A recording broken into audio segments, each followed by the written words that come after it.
টানা বৃষ্টি হচ্ছে দেশের বহু এলাকায়। তীব্র গরমের মধ্যে অনেকের কাছে বৃষ্টি স্বস্তির মনে হলেও তাৎক্ষণিকভাবে কোনো কোনো এলাকায় দুর্ভোগের সৃষ্টি হয়। অচলাবস্থা সৃষ্টি হয় সিলেট, রংপুর ও ময়মনসিংহের মতো বড় শহরে। সহকর্মীদের তথ্য ছবিতে প্রতিবেদন। ময়মনসিংহে ভারী বৃষ্টি শুরু হয় সকাল থেকে। এরপর সারাদিন থেমে থেমে বৃষ্টি হয়। বৃষ্টির কারণে নগরীর ব্রাহ্মপল্লী, চামড়াগুদাম ও চরপাড়া সহ বেশিরভাগ এলাকা 1 থেকে 1.5 ফুট পানিতে ডুবে যায়। আবহাওয়া অফিসের তথ্য অনুযায়ী সকালে ময়মনসিংহে 62 মিলিমিটার বৃষ্টিপাত রেকর্ড করা হয়েছে।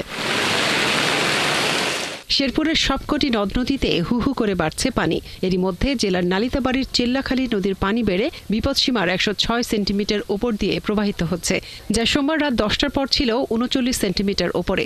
এদিকে ভোগাই, সোমেশ্বরী, মহারশী নদী এবং পুরাতন ব্রহ্মপুত্র নদের পানি বিপদসীমার নিচ দিয়ে প্রবাহিত হচ্ছে।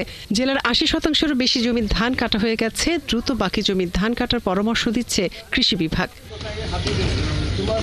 সিলেটেও সকাল থেকে মুষলধারে বৃষ্টি হচ্ছে। বৃষ্টির কারণে সবচেয়ে বিপাকে পড়েন শিক্ষার্থী ও অভিভাবকরা। বিপাকে পড়েন অফিসগামী লোকজনও। আবহাওয়া অফিস জানিয়েছে সকাল 6টা থেকে 9টা পর্যন্ত 101 মিলিমিটার এবং 9টা থেকে দুপুর 12টা পর্যন্ত 68 মিলিমিটার বৃষ্টিপাত রেকর্ড করা হয়েছে। টানা বৃষ্টিতে রংপুর নগরীর কামারপাড়া, বাবুখা, কেরানীপাড়া সহ বিভিন্ন এলাকায় জলাবদ্ধতা সৃষ্টি হয়েছে। এতে চরম দুর্ভোগে পড়েছেন নগরবাসী। বরাবরের মতো বৃষ্টির প্রথম ভোগান্তির শিকার হয় শিক্ষার্থীরা। তারা বলছেন, পানি নিষ্কাশনের ব্যবস্থা না থাকায় সামান্য বৃষ্টিতে এসব জায়গায় জলাবদ্ধতা সৃষ্টি হয়। রংপুর আবহাওয়া অফিস জানিয়েছে সোমবার সকাল 9টা থেকে মঙ্গলবার সকাল 8টা পর্যন্ত রংপুরে 141 মিলিমিটার বৃষ্টিপাত রেকর্ড করা হয়েছে। স্কুলের যে আশপাশে যে আমাদের গ্রামবাসী আছে তাদের সবারই বাড়িতে পানি ভরাট।